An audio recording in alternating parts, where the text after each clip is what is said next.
Yan, magandang araw sa inyo dyan, saan man kayo ngayon. Ingat-ingat pa rin tayo mga Katri Brothers sa ating mga ginagawa kung ano man yan.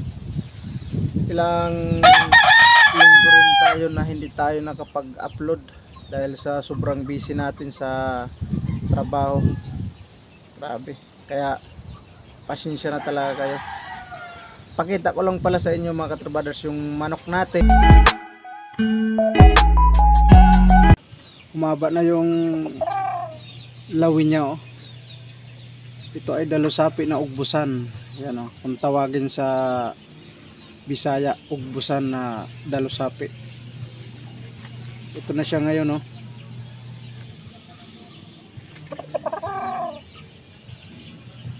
Yan, ang ganda na ng forma niya. Nakalugo na kasi siya magmula ng nakadalawa siyang panalo.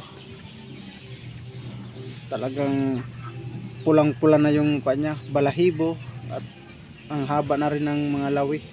Yan, oh.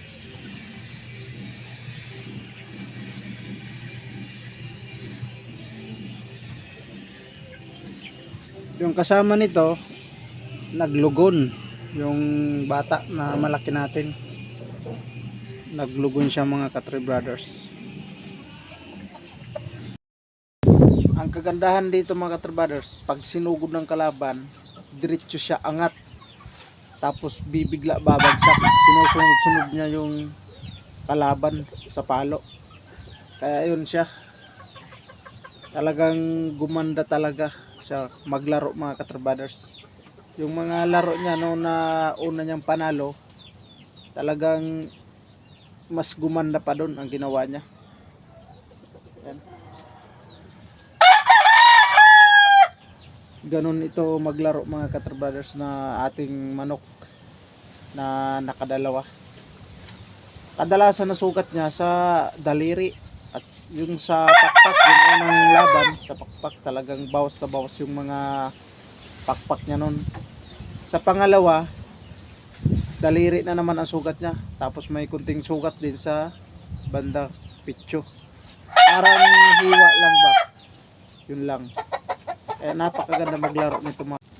Yan, hindi talaga siya nagpapauna sa kalaban niya.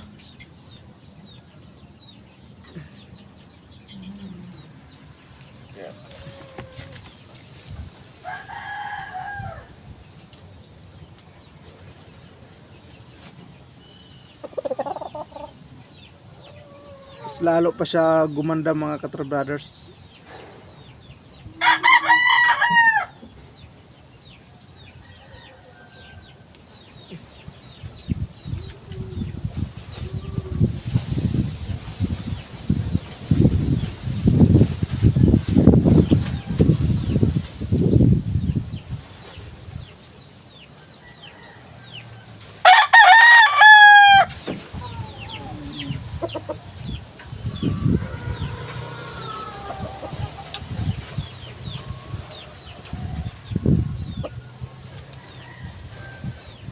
Na sobrang ingat niya maglaro.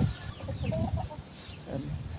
Talagang napakaganda mga Katri. Hanggang dito na lang muna tayo. Thank you so much sa inyo dyan lahat. God bless.